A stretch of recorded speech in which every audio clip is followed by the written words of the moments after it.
Hopefully you got a chance to see the part one of this video and understand the reasons why we want to prevent injuries. It's common sense, but there's also some things to know about that. Now we're going to look at what we can actually do to prevent injuries in the classroom. What's our role in this whole thing? So here's some things to consider. Caregivers help prevent injuries among children through their roles as protectors, as role models, and teachers. Prevention measures must be tailored to each child's developmental stage, capabilities, temperament, and interests. Across all ages and developmental stages, common measures for preventing childhood injury include setting up and maintaining a safe environment, establishing and teaching the children the safety rules, supervising closely, and enhancing those rules. Adults who supervise children must be constantly aware of the hazards children face and constantly taking measures to prevent them from being injured. This can be stressful. So sometimes for adults, we see adults chit-chatting with each other in the classroom, and usually that's something that happens because we need adult interaction, and it takes a lot of energy when we're spending all of our time and energy not just with that role of a supervisor of safety, but as a conduit for learning in the classroom and how we can keep children engaged in their learning. It's very exhausting. And sometimes we're working long days and we don't have long breaks. And when we do, it's difficult because it's just the bustle of the day. So this can be a challenging thing to do. Some strategies to reduce the stress of preventing injuries include ensuring that the environment is developmentally appropriate, as safe as possible. If your environment is set up really well, you're not spending all your time running around trying to redirect children from situations that might harm them.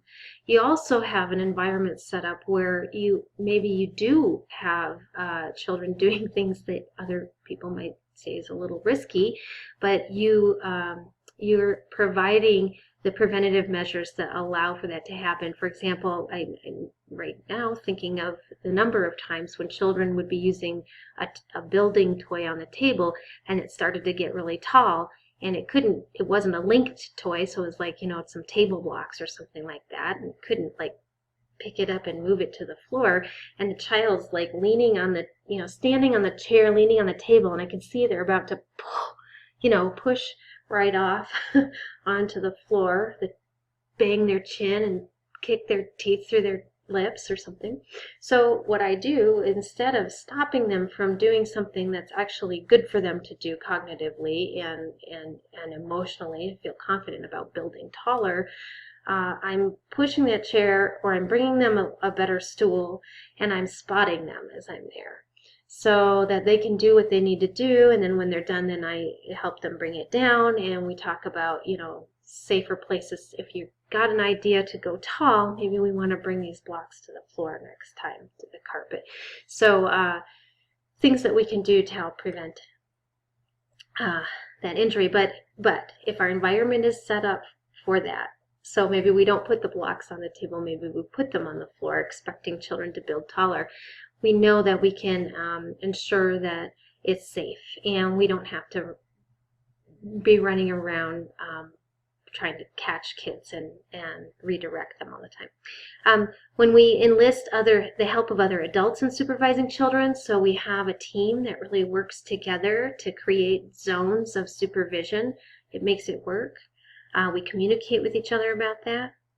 We enlist and we clarify who's responsible during transitions between activities. So, we know exactly which adult is supervising what area. So maybe some children are being released from group and they're going to wash their hands before they eat a meal.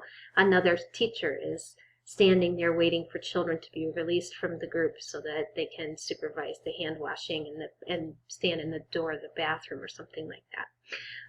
To prevent injuries, adults must understand child development and the hazards that development brings. We talked about that in the last screencast. and follow safety practices as that protector, that role model, a teacher, and there are other roles that we take when we do this. Again, we're to set up and maintain that safe environment. We're going to establish and teach children the safety rules. As kids get older, it's best if we involve them in the rulemaking. We supervise closely. Again, zoning is really big. That means basically setting up your classroom and your outdoor areas in zones that can be seen and heard. That zone can be seen and heard by one teacher at a time. We want to avoid clustering where all the teachers are around one table or all the teachers are clustered in one corner. It spreads out the supervision. We have some cross lines of supervision, but that spreads it out so that we have the whole area is completely covered. And then being a role model for safety. Okay, so active supervision is how we make this happen. So here are some really big points to make that I hope, if you're not in a classroom now, you keep this at the forefront of your mind your first year, especially because this is what's going to be on your mind most, is keeping kids safe. And then as that becomes second nature, you're going to get better and better at the teaching strategies part. So active supervision requires focused attention and intentional observation of children at all times. So educators position themselves so you can see the kids everywhere. You can hear them. You can count heads and make sure you've got all the kids in the room. You don't want to end up with lost children. Trust me, it happens. I once had a child get lost. Well, wasn't lost. The parents showed up looking for their child, and it occurred to me I hadn't seen the child in a while, and that was very strange.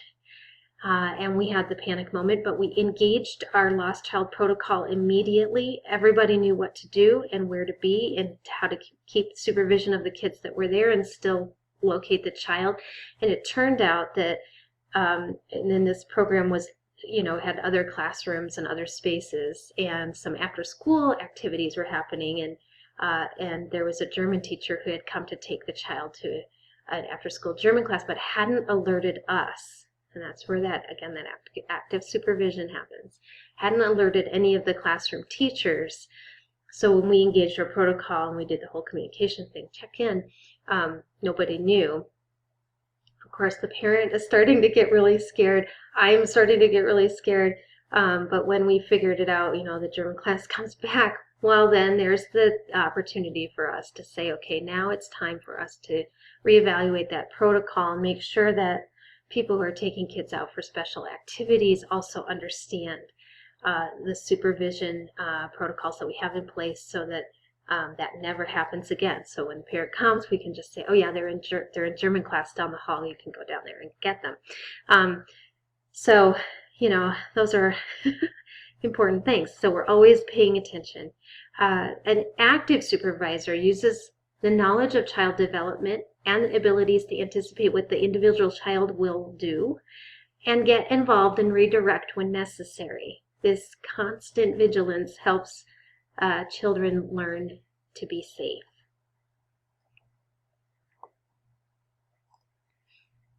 So strategies that help us put active supervision in place include we want to allow the children to explore their environment. So again, setting up an appropriate environment. But infants, toddlers, and preschoolers still must be directly supervised at all times.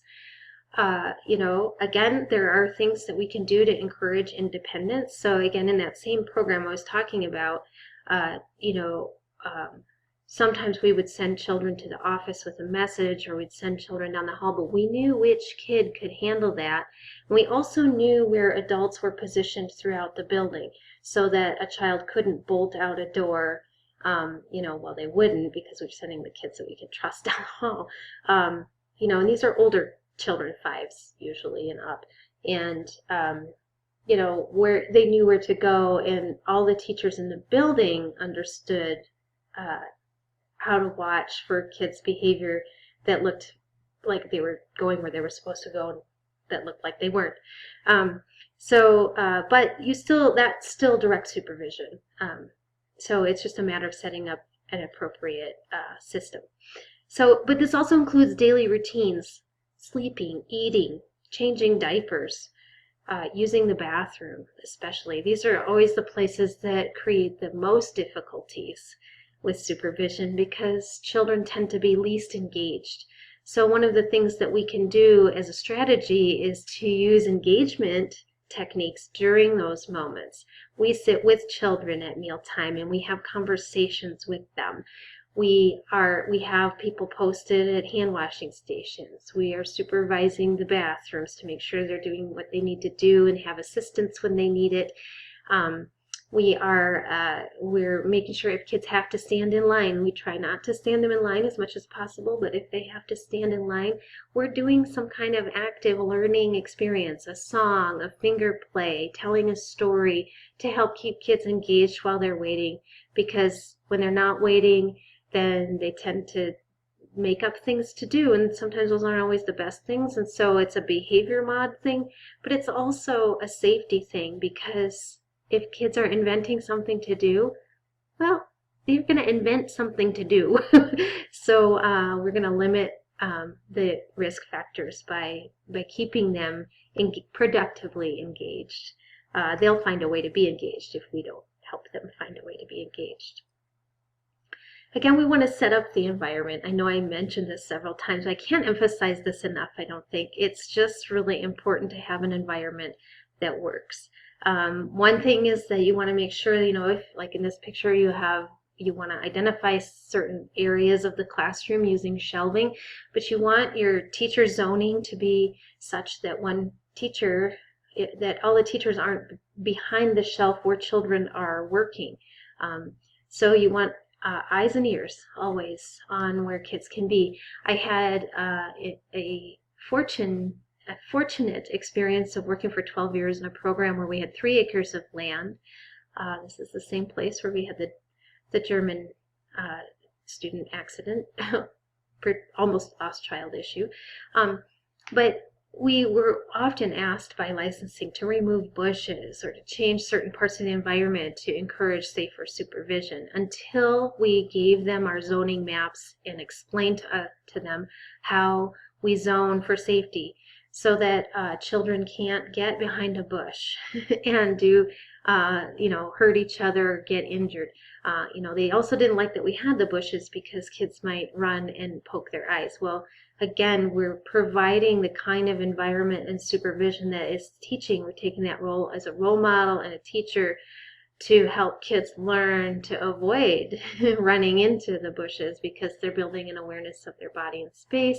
And this is something they need to be able to do when they're not with us. So we want that set up. But we want the environment challenging and curious, building, and all of that good stuff. We also want to make sure that we can handle the supervision.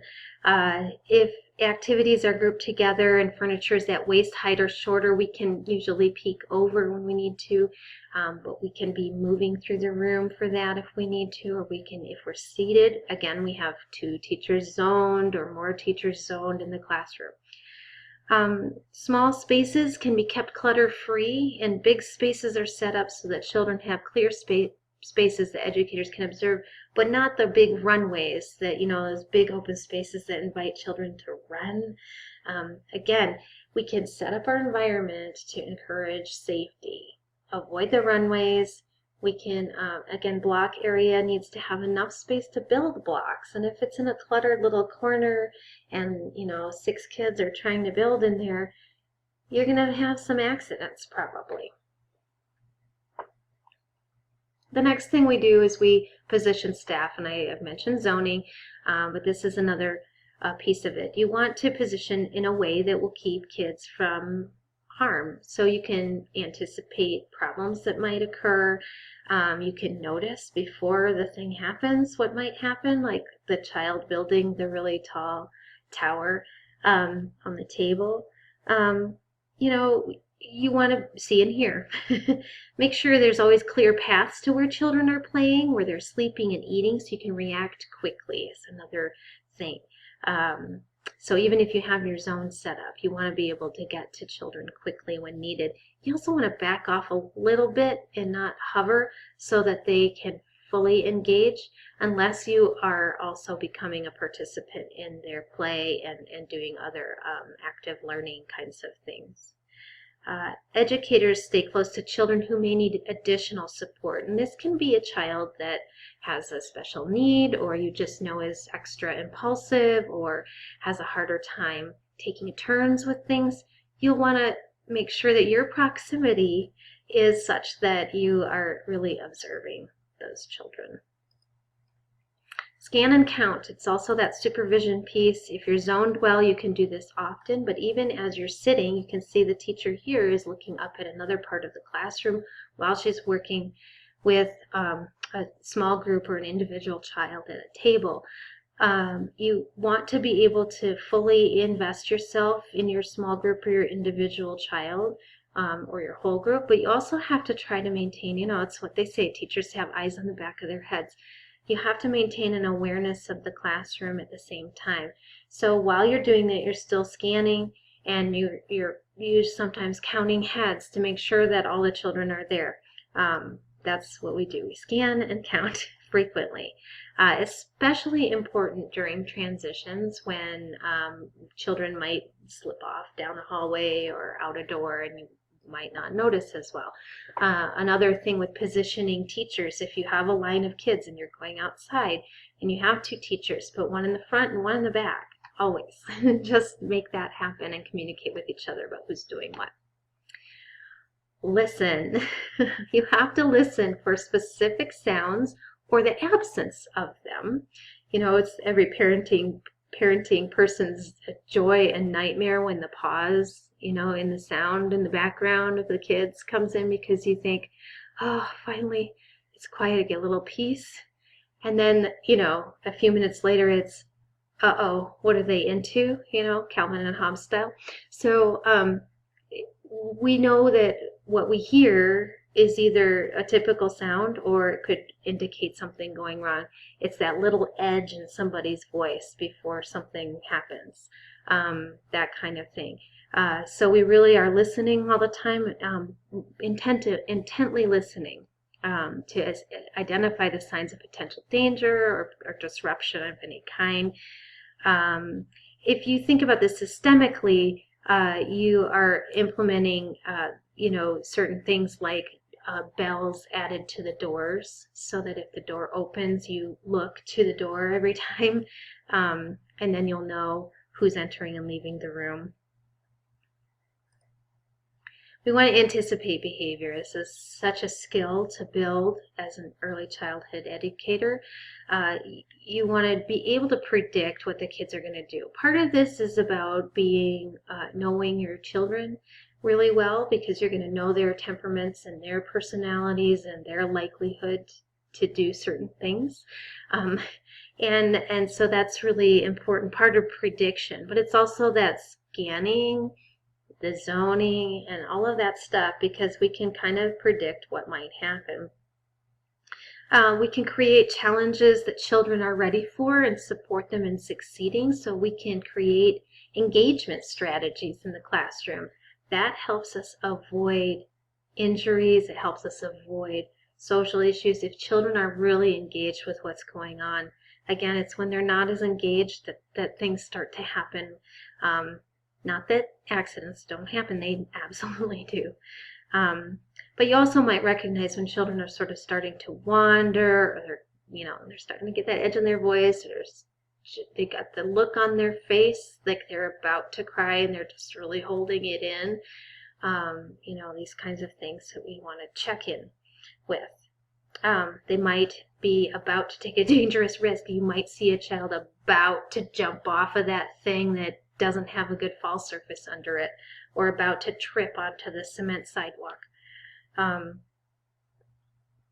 You also want to sort of anticipate behavior around illness and sickness, so that helps us to know, we're doing a daily health check when the kids come in. Are they tired? Are they hungry? Are they sick? Do they have allergies? We need to know that, so we can anticipate what to expect. And that's also part of a management plan that you'll learn about when you have medication administration training, if you do, and you work with a program directly about that stuff. Okay, so then we're going to engage and redirect. Again, if we're keeping kids engaged, we're less likely to see problems emerge, even if we're doing, things that are interesting, which usually means that there's some element of risk involved. We want to wait until children are unable to solve problems on their own before we step in and get involved. And we might offer different levels of assistance depending on the child's developmental age and needs. And so, especially if it comes to, the kid who, well, I'll give you this example. I had a kid once who would build with blocks and would, any other child came close, and it was unpredicted until it happened a few times, and then we were able to predict it better. But it was surprisingly unpredictable the first couple times it happened, where this kiddo just hauled off and kicked or pummeled these other kids that got close to the work. And we thought, well, okay, of course the child's worried about the building getting knocked down or something like that. And what we realized, because this would happen distance, several feet away from the actual building. And what we finally, the aha moment we had with this child was he had this amazing spatial awareness and ability. And we predicted that he could actually visualize what he was building before he built it, but he couldn't communicate that verbally very well. So we decided to create a visual fence around his work when he would build with blocks. And we got a rope out, and we would talk to him, okay, make a circle around his stuff and say, is this far enough? Make sure this is good. Okay, this is enough space to get your work done.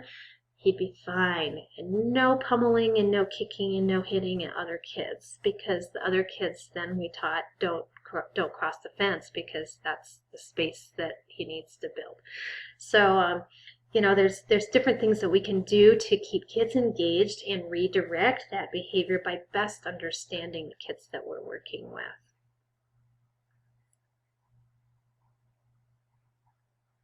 So another scenario of what this looks like.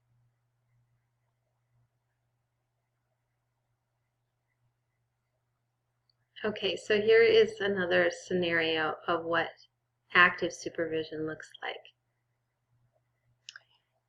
So Maria and Yasmin have taken their class of 3-year-olds to the playground for outdoor time.